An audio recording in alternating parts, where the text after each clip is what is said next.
Hi, this is Scott Garibay, and today I'm going to be talking about tabletop role-playing games and three form factors that every role-playing game should have generally. There's going to be a couple of exceptions, but I think there's a template now. Okay, so I was thinking about this, and right now, here's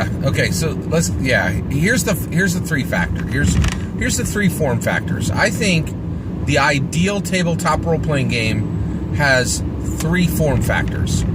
It has a free version, it has a rules light version, and it has a rules version. Okay, and it has a standard version. So free, light, standard. Okay, and so where do we have this right now? So let's talk about Dungeons and Dragons. Dungeons and Dragons 5th edition, premium top shelf tabletop role-playing game. Absolutely one of the best on the market, if not the best on the market. Actually, in my opinion, the best tabletop role-playing game on the market right now is Fate Accelerated Edition. We'll talk about that in a minute. But Dungeons and Dragons 5th edition is very, very high up there. So what form factors does Dungeons & Dragons 5th edition currently exist in? It exists in standard and free. There is not a rules light version of Dungeons & Dragons, and there absolutely should be. There really should be. Okay? So, now the other thing I was just thinking now, I've been reading Shadowrun Anarchy recently. Shadowrun, okay? Another top shelf, top tier tabletop role playing game. Amazing art, amazing world. Let's not talk about the rules. It has two versions. It has standard and light. So it has Shadowrun 5th edition, and it has Shadowrun Anarchy, which is a rules light version of it. Now it is still interesting that anybody in the market considers a 200-page book rules light. I'm not kidding. Shadowrun Anarchy is being sold as a rules light version of Shadowrun, and it is 200 pages long. Today I read a wonderful article on Geek Native. It was a really good review of the tabletop role-playing game Worlds in Peril, which is a powered by the apocalypse tabletop role-playing game. It referred to that game as a super rules. It said super rules light.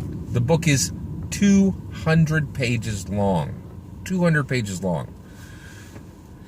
Really amazing to me that anyone in the market considers 200 pages rules light, right? I think it's a perception issue that we as a community, as the tabletop role-playing game community, really need to start to wrap our brain around and fix. Okay. So is there a game? There is. So let's talk about it. So I think Fate is the best tabletop role-playing game on the market right now because they got there first. They knew this, right? So they have a standard version, which is a 300-page tabletop role-playing game rules with full crunch, full fluff. It's a real full-bodied, full rule set tabletop role-playing game, and it's called Fate Core. They have a rules light version of it called Fate Accelerated Edition, and they have a free version of everything. You can get the PDF free for Fate Core or Fate Accelerated Edition, and you can buy the physical copy. So they got there first. So Fred Hicks, genius of the tabletop role-playing game industry, really, really brilliant guy, he got there first, and I think that's where every tabletop role-playing game needs to land, is right there. Is a free version, a light version, and a standard. That is a mature tabletop role-playing game model. The rules light version can be used to bring on new players. And I cannot stress this enough. This is why I have been running a lot of Fate Accelerated Edition. So I am so blessed to have two gaming groups. I have the Nerdarchy crew, and then I have the the Pennsylvania crew. We call them Perpetual Arc. And, so with the Perpetual Arc crew, we've been running Fate Accelerated. Now, I'm so blessed. Those guys are so patient with me because I really am like a crow. If I see something shiny, I'm running that world immediately using Fate Accelerated Edition, which I can do. I can switch between worlds. So far, I've run a DC Marvel game with them. I've run a Fate Accelerated DC Marvel mashup world. I've run a Fate Accelerated Star Wars Rogue Squadron. This weekend, I am running a Fate Accelerated Tombs Arbor Gulch 1876 straight Western, like a historical game. 3 different games I've run with that group, with Fate Accelerated, right? And when I add in these new worlds, everybody's like, hey, I want to add this new player. I want to add this new player, right? And we've got a lot of people around the table. And we have been adding new players to the table. And the reason why is I feel really weird inviting a player and saying, hey, I'm playing this tabletop role-playing game. Go buy this 300-page book and read it. And you need to pay $60 for that. And that's minimum. That's if they just get the core rule book and the book doesn't even have any source books. If I get a serious player in there, they might drop $120, $180 just because I invited them to a tabletop role-playing game. And that game might turn out to be a one-shot, right? I run everything like a one-shot. I run everything I do as a one-shot, and I never announce a campaign. My players say, I want to play that again. That's how a campaign occurs, okay? And that has happened with DC Marvel. And it has also happened with Fate Star Wars, Fate Accelerated Star Wars Rogue Squadron, where, the players are saying, I really like that one shot, can we play that again? That's how a story arc occurs, that's how a campaign occurs, right? So, and Fate Accelerated does that. So I can add a new player without any remorse. I'm like, hey, I'm running this, this crazy world one-shot this Saturday night, and your friend wants you to play in this game. Well, what you need to do is you need to download this PDF, which is free, and you need to read it, which is 50 pages long. That's unbeatable. There's nothing on the market that can beat that, right? And I feel bad because I'm saying that really, I think we're approaching a day when, when tabletop role-playing games are going to be free, right? Now, this sounds really strange, right? I get that. Now, I will say, I think everything I'm saying does not apply to Dungeons & Dragons. Dungeons & Dragons is the granddaddy. It has Gary Gygax. It has the guy who invented the entire genre, right?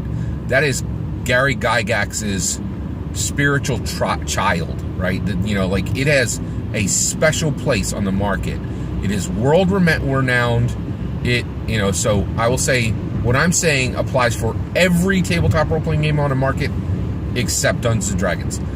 I will break my own rule for Dungeons & Dragons. There will never, ever be a version of Dungeons & Dragons that will hit the shelves that I will not buy. As the core rule books, I don't buy splat books, I don't buy source books, but I have bought every single hardback edition of Dungeons & Dragons. I've bought first edition, second edition, third edition, fourth edition, fifth edition, and I hope that someday I am 90 years old and I'm buying the 11th edition, and I will do it. I will be there on the. I've been to midnight releases to buy Dungeons & Dragons. So what I'm saying now, here's the flip. Okay, I play a video game called Hearthstone. It is a super fun game that I really like. I am very much appreciative to Blizzard for that game. That game is a multi-million-dollar video game that has incredible art, incredible design. It is amazing. I've never paid one penny for it, right? So when I see games like Hearthstone that have levels of quality that have only been matched in the tabletop role-playing game by a number of games that are, I could list on two hands. D&D made it, Star Wars has made it, a few others, right? But the level of quality is so high on Hearthstone, and there are literally hundreds of games, mobile app games right now, where the idea of you're going to purchase this game is becoming very, very scarce. And I think tabletop role-playing games need to go the same thing. You have to have a free version of your tabletop role-playing game. You have to have it out there and ready. And the reason why is, you know, if Dungeons and Dragons, the best tabletop role-playing game on the market, or at least in the top 3, is absolutely free, how on earth are you going to say that my game shouldn't have a free version? So I really feel that every single tabletop role-playing game out there needs all 3 form factors. It needs a free version, it needs a light version, and it needs a standard version. And yeah, and that, I think that's important. By the way, the free version and the light version can overlap. They can be distinct. You know, it's okay any way you want to handle that, as long as you get there, right? And you might even, you know, your free version might be a 6-page version that just limits, you know, to 2 player characters and just gives the barest sketch of your world. But you have to have a free version to get new players in. And I think tabletop role-playing game companies that don't have that free version, it's downright irresponsible at this point. It's just it's silly, right? Because if D&D is the best out there and they're doing it, it really, you know, says to me it really needs to be done. Thank you.